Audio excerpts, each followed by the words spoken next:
안녕하세요. 슬기로운 초등생활입니다. 겨우 3살짜리 아이가 주변과의 비교와 경쟁 때문에 이미 피로감을 느끼고 있다면 믿으시겠어요? 아무 기억이 없다. 책도 읽지 않고 오직 컴퓨터만 했다. 여행은커녕 놀이공원 몇 번 다녀온 게 다다.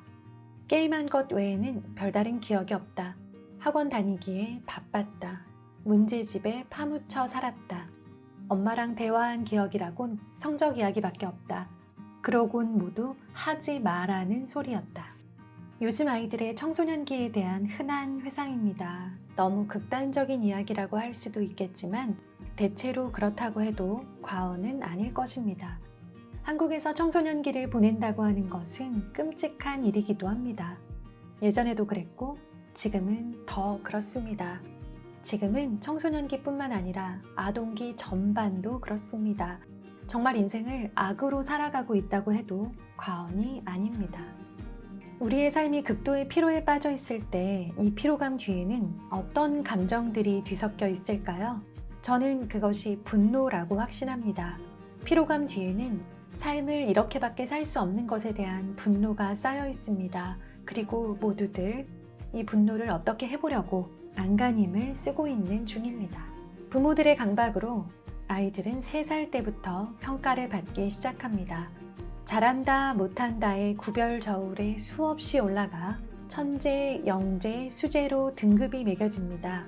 실제로 측정을 하지는 못했지만 또 그런 자료도 없지만 과거 세대들의 긴장과 스트레스 정도와 지금 유아 및 소아들의 긴장도를 비교 측정한다면 요즘 아이들이 훨씬 더 높을 거라고 생각합니다.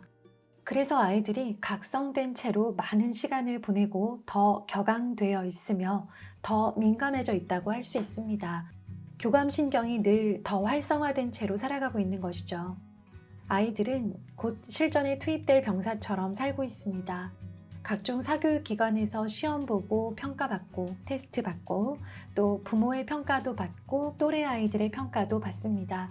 잘하는 아이와 못하는 아이를 끊임없이 솎아내는 세상에서 못하는 아이들은 쉽게 조롱의 대상이 됩니다. 결국 아이들이 성장하면서 가장 많이 느끼고 싸워야 하는 감정은 수치심이 됩니다. 우리는 수치심을 극복해야 한다고 말하면서 수치심 주기를 중단하지 않습니다. 좌절이 큰 곳에 상처도 크고 그 상처로 아이들은 분노합니다. 학생들의 일상생활에서 가장 많은 부분을 차지하는 활동이 다른 친구들에게 샘을 내고 놀리고 경쟁하는 것이라는 이야기도 있습니다. 수치심이 자극되면 어른도 견디기 힘듭니다. 자살에 이르기도 합니다. 아이들이 사춘기가 되어 까칠해지고 쉽게 분노하는 핵심에는 학업 성적이 떨어질 때 단죄받는, 무시당하는 감정이 있습니다. 성적이 좋지 않은 아이는 살기 힘든 구조가 분노의 배경입니다. 이때 제대로 도와주는 사람 없는 외로운 아이들이 할 수 있는 것이 화내는 것입니다. 안 그래도 외로운데 성적이 나쁘면 더 외로워집니다. 어떻게 해야 할지 모르겠다는 심경이 됩니다. 그래서 분노를 터뜨리고 어른들이 보기에는 말도 안 되는 반항 또는 일탈 행동을 하는 것입니다. 그렇다면 이런 어려움 속에 놓인 아이들을 우리 어른들은 어떻게 대해줘야 할까요? 첫째, 이해하기. 이해해주는 부모가 되면 아이들이 조금 더 편안해질 것입니다. 자신을 이해해 줄 것 같아야 말도 할 수 있죠. 둘째, 존중하기. 아이들은 자신이 컸다는 사실을 존중해 주기를 간절히 원합니다. 그리고 약간의 거리를 두는 것을 더 편안해합니다. 셋째, 격려하기.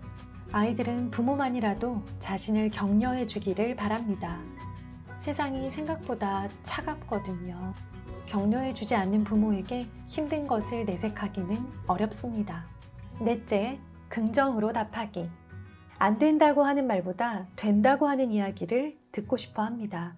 그것이 나를 믿어주는 것이고 그럼으로써 내가 나 자신을 믿게 될 수 있으니까요. 다섯째, 추억 남기기. 여행도 좋고 관람도 좋고 또 깊은 대화도 좋습니다. 부모님이 내 삶의 중요한 멘토라는 것을 기억에 남길 수 있는 만남이 새롭게 있기를 희망합니다. 여섯째, 가치 제시하기. 부모님 자신은 어떤 것을 중요하게 여기는지 강요 없이 이야기해 주기를 원합니다. 여기에서 중요한 것은 강요 없이 이야기하는 것입니다. 부모님의 지혜를 들려주시고요. 부모님이 어떻게 그 가치를 중요하게 여기게 되었는지를 말해주세요. 7째, 함께할 어른 만들기. 때때로 부모님하고 말할 수 없는 것이 있다는 것을 알아주세요. 그럴 때 주변에 어른이 있는 아이들은 덜 외롭습니다. 아이들 주변에 어른이 너무 없습니다. 사춘기가 되면 부모만으로는 충분하지 않습니다. 특히 남자아이들은 더욱 그렇습니다. 함께할 어른이 주변에 많고 그 어른들과 아이가 문제를 풀어나갈 수 있도록 도와주세요. 지금까지 읽어드린 내용은요, 김현수 의사선생님의 저서인 사춘기 마음을 통역해 드립니다의 본문을 재구성한 것입니다. 지금 제가 살고 있는 지역은요, 4살 가을이면 영어 유치원 입학 테스트를, 7살 가을에는 사고력 수학학원 입학 테스트를, 3학년 가을엔 황소수학 입학 테스트를 통과해야만 하는 지역입니다.